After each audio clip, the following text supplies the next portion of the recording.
आज हमारा जो टॉपिक है वो है इनकोडर। हम इनकोडर की डेफिनेशन देखेंगे थोड़ा सा उसके अंदर हम उसके टेबल्स देखेंगे, सर्किट देखेंगे कैसे ड्रा होंगे उनके। अपने लेक्चर को स्टार्ट करने से पहले अगर आपने हमारा चैनल सब्सक्राइब नहीं किया तो सब्सक्राइब कर लें, बेल आइकन के बटन को क्लिक कर लीजिए और लाइक कीजिएगा। कोई भी आपको सवाल हो लेक्चर से मुतालिक तो आप कमेंट में पूछ सकते हैं। चलें अपने लेक्चर की जानिब बढ़ते हैं। इनकोडर मल्टीपल इनपुट्स होंगी और मल्टीपल ही आंसर्स आउटपुट होंगी, मगर जो मल्टीपल इनपुट्स होंगी वो ज्यादा होंगी और जो आउटपुट होंगी वो कम होंगी। इतनी बात क्लियर होगी। जो सेकंड मेन इसका डिफरेंस आता है इनकोडर और डिकोडर का, वो ये आता है कि 2 की पावर n में इनपुट होगी और n आउटपुट होगी। सेम इसका उलट कर ले तो डिकोडर बनता है, उसके अंदर मल्टीपल इनपुट होती है, मल्टीपल आउटपुट होती है, मगर इनपुट्स कम होती है, आउटपुट ज्यादा होती है। लेकिन इनकोडर के अंदर इनपुट्स में मल्टीपल ज्यादा होती हैं और आंसर में कम होती है। ये बात आपको समझ आएगी हम अपने आगे जब कंटिन्यू करेंगे लेक्चर को, उसके टेबल देखेंगे, सर्किट देखेंगे, तब आपको समझ आएगी। चलिए हम आगे चलते हैं।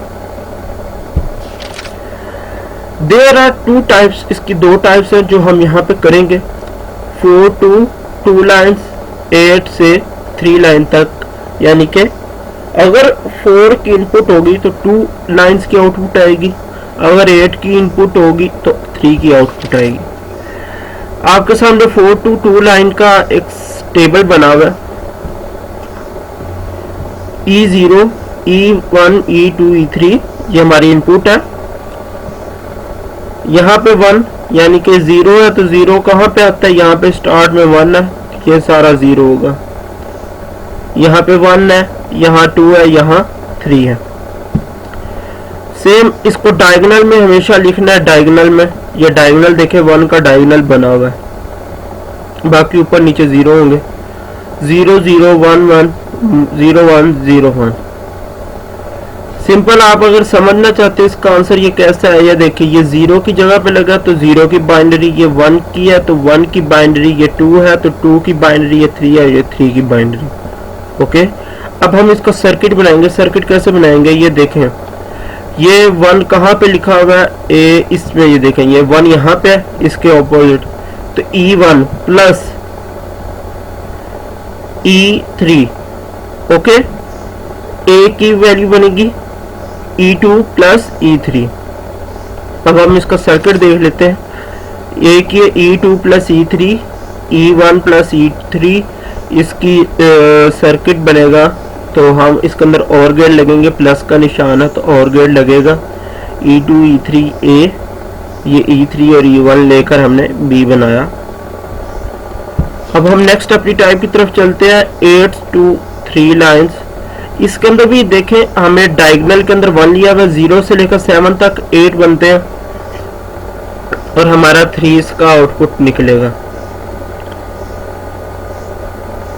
अब हमें कैसे पता कि भाई 8 लाइन हो तो आंसर 3 आएगा। मैंने आपको पीछे बताया है 2 की पावर n, n नंबर्स क्या है हमारी आउटपुट्स है और 2 की पावर n में ये होगा। अगर 2 की पावर 3 होगी तो आंसर 8 आता है, आप लोगों को भी पता है। तो अगर 8 लिखा होगा तो इट्स मीन इसका जो आंसर है वो 3 में आएगा, 3 आउटपुट्स आएंगी। जैसे ये देखिए आपके सामने सेम एज वही मैंने आपको जैसे कॉन्सेप्ट दिया है पीछे वाला कि ये 0 की बाइनरी है, ये 1 की, ये 2 की, 3 की, 4 5 6 7 तक ये इस तरह बाइनरीज है। अगर आप बाइनरी के थ्रू याद करना चाहे तो ऐसे कर लें, वरना सिंपल वही है टेबल थ्रू टेबल बनाने का कि 4 0 4 1 2 0 2 1 1 0 1 0 1, और ये हमेशा डायगोनल के अंदर 1 रहेगा। हमने ऐसे जैसे पिछले अपने सर्किट के अंदर से इक्वेशंस ली, इसके अंदर से भी इक्वेशन ले लेंगे। जैसे फर्ज करें ए है तो ये देखिए ये 1 है, तो ये यहाँ पे 1 आया, तो E4 E5 E6 E7 इन सब के दरमियान में प्लस का निशान होगा, और इसी तरह B और C की वैल्यूज है। हम A को ड्रा करें, यानी कि और गेट लग रहा है, A की और गेट हम यूज कर रहे हैं। A की और गेट को यूज करते हुए देखिए E4 E5 E6 और E7 हमारे एक और गेट बन गया। इसी तरह E2 E3 E6 E7 E1 E3 E5 E7 ये हमारे 3 पूरे हो गए सर्किट्स।